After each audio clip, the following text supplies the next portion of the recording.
Hey gang, we have got a world debut with some information a lot of us have been looking forward to for a long time. And I've got Mike Doucot here from Electric Voice. Mike, thanks for joining me. Hey John, how are you, buddy?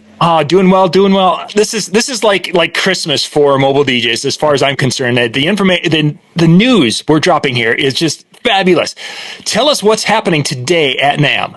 Yeah, well, we are really excited. I mean, since the minute the Evolve 50 dropped, maybe 8 years ago now, there's been people begging us to build a bigger one. And these things take time, but really excited to say that today we are launching the brand new Evolve 70 and Evolve 90 loudspeaker, column loudspeaker systems from EV.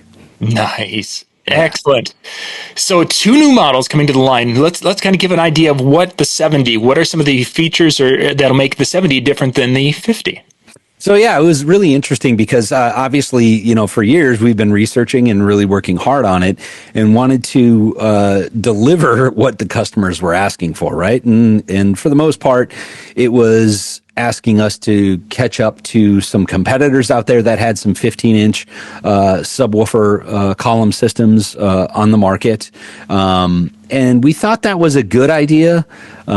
So we definitely wanted to meet that requirement, right? So that's kind of where the 70 comes in. Basically take a 50 and make everything bigger. The drivers in the top, the amplifier, the subwoofer, so on and so forth, capable of higher output, all kinds of great features that you're familiar with the Evolve family, but making it bigger. But we didn't want to stop there. So essentially, the 15s are great, right? But what we found in so many of other families is that when you get to a point where you're really going for higher SPLs and really trying to make a lot of noise, we found that all of the other systems or families of loudspeakers that we make, and there are several which have both a 15-inch and an 18-inch subwoofer in the family, right? Yes. EKX, for example, ETX, both offer multiple sized subwoofers in that family.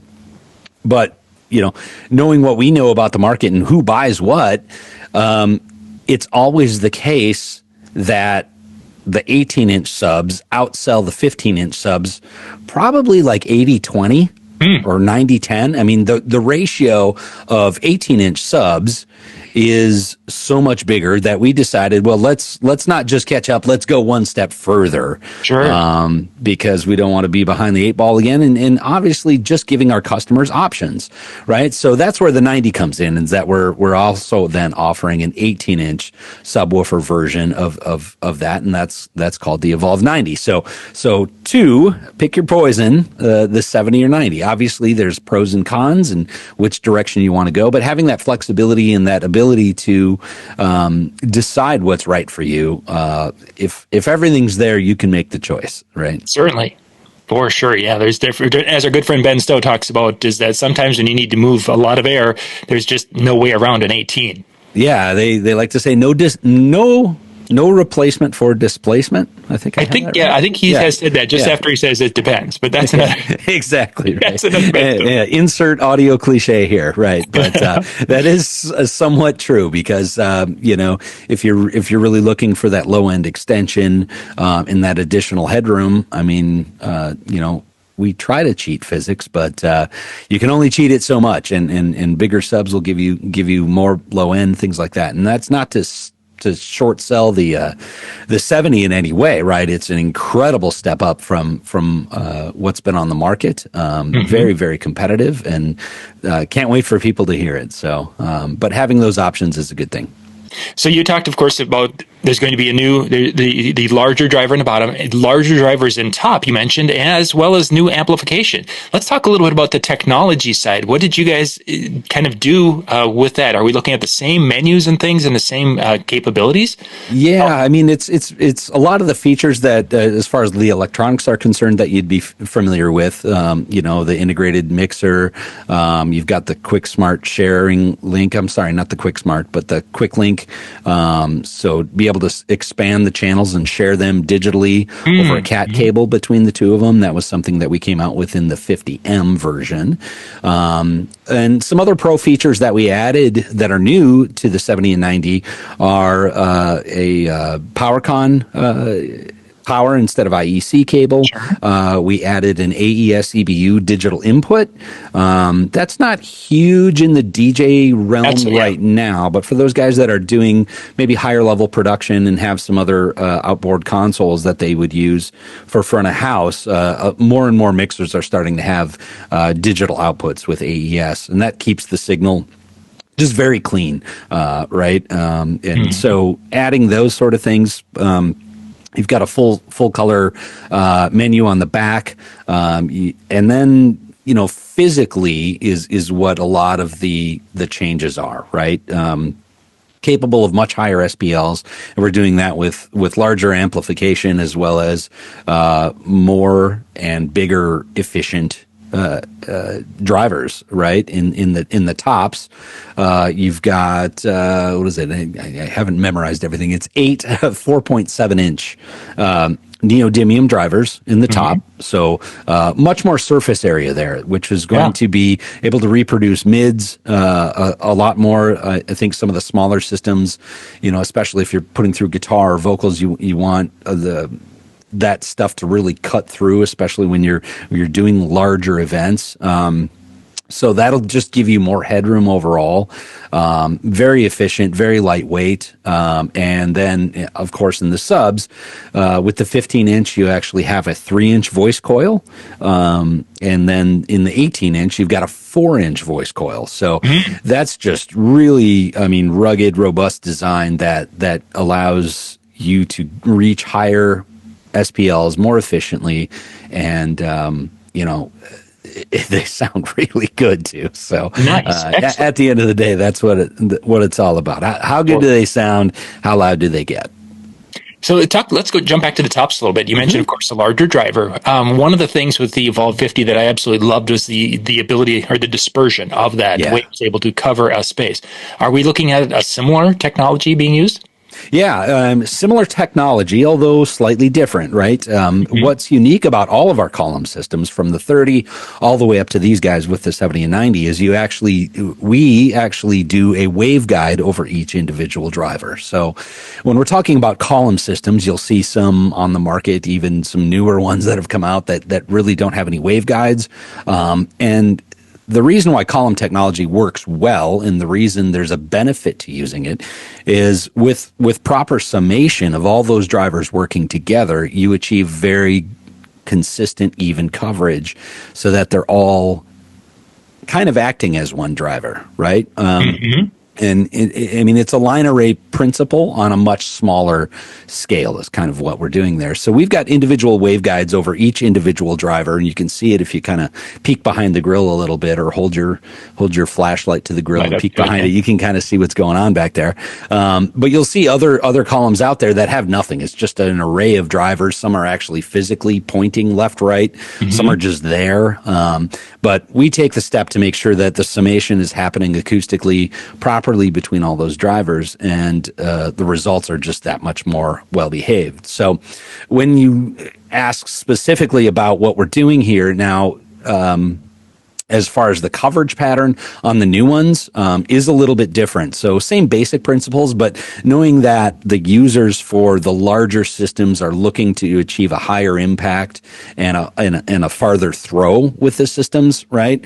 The 30 and the 50, I think the dispersion pattern on those was 120 degrees horizontally and 40 degrees vertically, right? So that's kind of the way we had decided that would suit the user's needs best.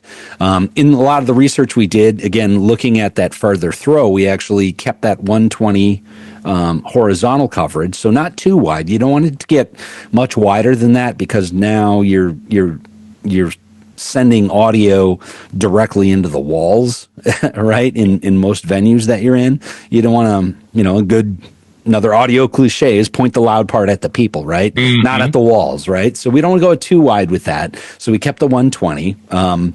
But then we actually narrowed the vertical coverage from 40 degrees on the 30 and 50 down to 25 degrees. So it's a little bit more narrow. But again, the system is obviously, because it's bigger, it's also taller, right? And that helps you achieve that throw that can be really useful, especially for bigger systems and bigger events. Mm-hmm. And for most DJs who are doing weddings and such, that is still in the sweet spot. Everyone is going to be within that. Yeah. Exactly. It'll point the loud part at the people and give you a lot of really great options. So some other unique things we've done here. Obviously, we've got the high Z input. So if you want to plug instruments directly in, guitars, keyboards, things like that, you can go directly into the system without a mixer. We do have Bluetooth stereo streaming in these models now, so you can stream Bluetooth in stereo and be good to go. Real easy. On the previous generation systems, you'd have to link it with an XLR cable, but here you can just do that wirelessly, which is really nice.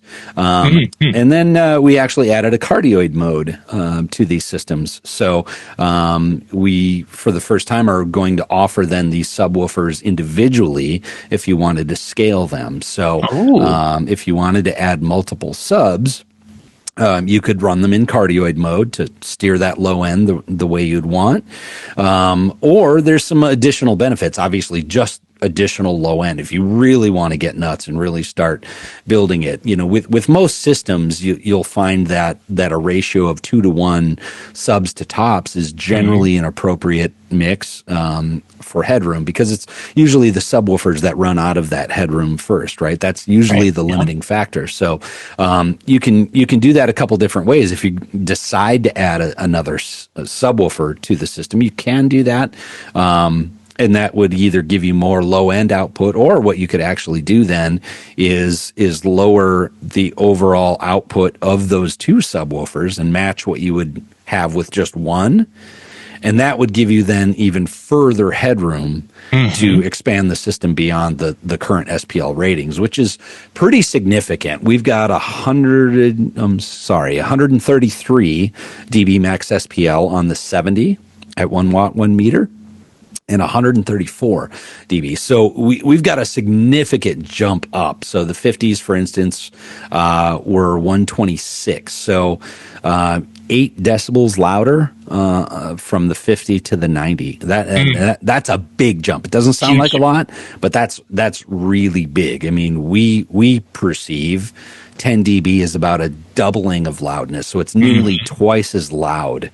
So you can imagine how much more flexibility that gives you and things like that. So now there is a trade-off, obviously, doing these things, right? There is size limitations. Not everybody can deal with that, and that's okay. I mean, column systems, I think, as great as they are, they've gotten a bad rap because people try to use them in situations where it's not appropriate, or then they try to do it and then blame the system. Well, a column system is no different than any other tool, right?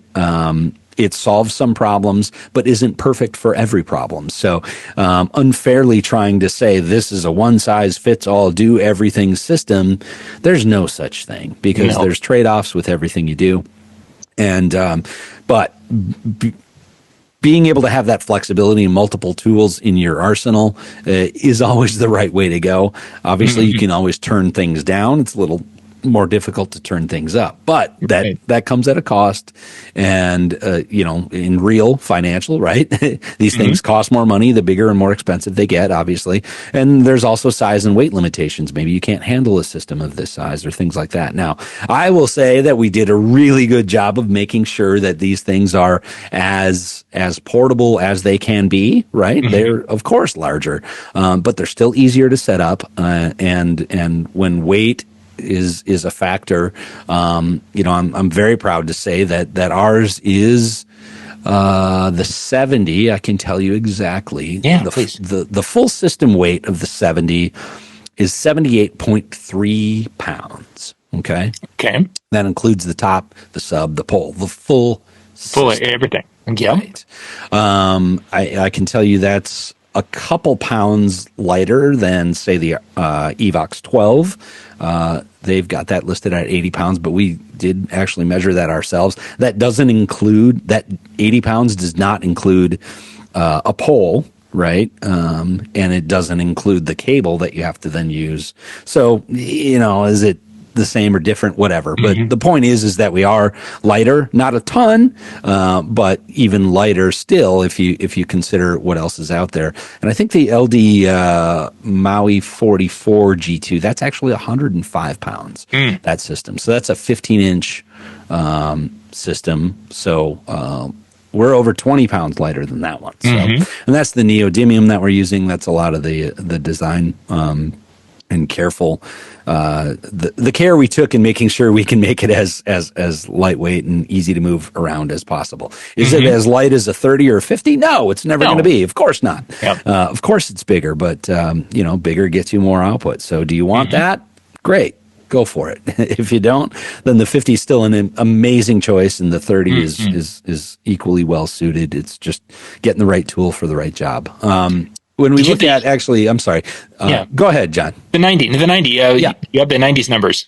Yeah, the 90 is actually 98.1 pounds total system weight. So again, still coming in lighter than the Maui 44 G2 at 105. So we're still 7 pounds lighter than their 15-inch. So we did a great job with that, and I'm really excited to get it out in the world. So definitely maneuverable and doable. Is it bigger? Yeah. But I think we're still in a really good place. Lightest in its class, that's for sure. Yeah.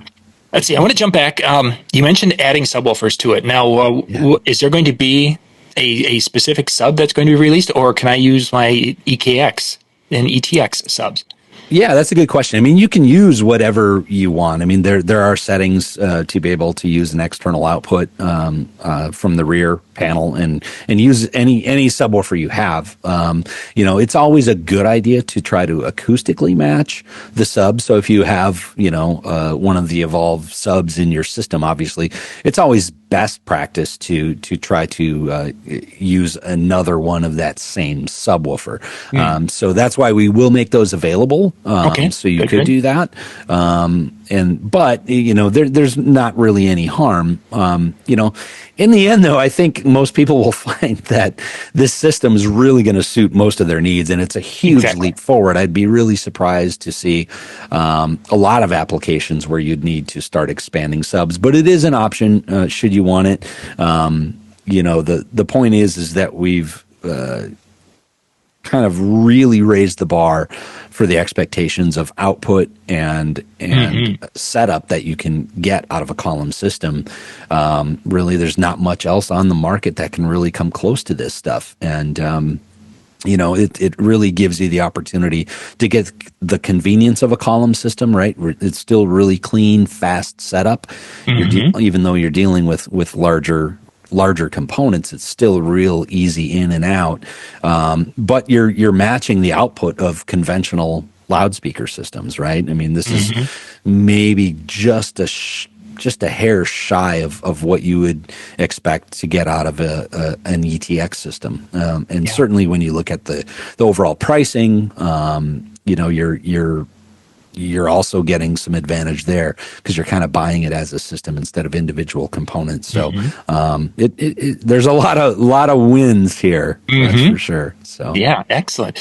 And colors that are going to be available? Yeah, we're going to make it available in black and white as usual. Nice. We do not upcharge for white. White paint costs just about as much as black, so it's okay. The other thing we do, which is really nice, is when we do it white, we do it white nicely. We take the time to use then stainless steel screws instead of black screws on white boxes, which is terrible. Our amp panel is also white, so the rear of it is completely painted. It matches the full system. We're not using a black amp panel on a white speaker and then charging you more money for it. That's just didn't feel right. So we keep that nice and clean, white, black. The pricing of these. Upon release, will be $27.99 for the 70, which is, I believe, also as a bonus, strategically lower price than most competitors on the market, which is awesome. That puts us in a great place. We're catching up. It's a better system. It's lighter, sounds better, more output, and we're going to save you $100 or so, depending on which system we're comparing to. And then the 90 is $31.99. So you've got an upcharge, obviously, if you want to go for the 18-inch larger version, but that's unique to the market. There's not really another 18-inch column available. There might be some very high-end, more esoteric, really expensive systems out there, but for what we're talking about here, in that accessible market for most DJs, right? They're very, very aggressively priced. So, really excited about it for sure. Yeah. Excellent. Great news from Electro Voice there. Mike, first off, website and then availability. When are they going to be, people be able to, as far as when are they going to be shipping? Great question, John. Website is obviously electrovoice.com. All the information will be there today, so go dig around. And then I think as far as availability, we're expecting to see it in the summer, nice, where you guys can get your hands on it. Now, I will say that today, many of our dealers will go live with it on their website. So I would strongly encourage everybody to get pre-orders in. If that's something that you want to, jump on right away, be an early adopter, I would highly encourage you. You know how good the EV stuff is. We wouldn't put out something that's going to be subpar. So I would feel pretty comfortable in saying that you guys could take that leap of faith with us if that's something you're interested in, and go ahead, be an early adopter. But in the meantime, over the next few months, we will have it at many places. We're going to have it out at DJ Collective. We'll have it at MEX. Trying to think of all the others that will have it out. But we're going to get it out on the road. Some of the early prototypes and things like that. Some D samples that we're still working on and get as we ramp up production. We're going to have some units here in the U.S. to get in the hands of people to review and hear firsthand. So stay tuned to our socials and our website, and we'll make sure to let you know when and where you can hear them. But in the meantime, go ahead and get those pre-orders in, because you'll get first in line, and you'll be the envy of every DJ. Exactly. on Facebook, that's for sure. Great stuff, Mike. Again, the links for everything will be in the description below. You can go check that out in the that area of our video. And Mike, once again, thanks so much for the news, and have a great NAMM. John, thank you for all the support. Really a pleasure to always work with you, and thanks for helping us break this news, get the word out there for us. And I can't wait for everybody to hear it. Thanks, buddy.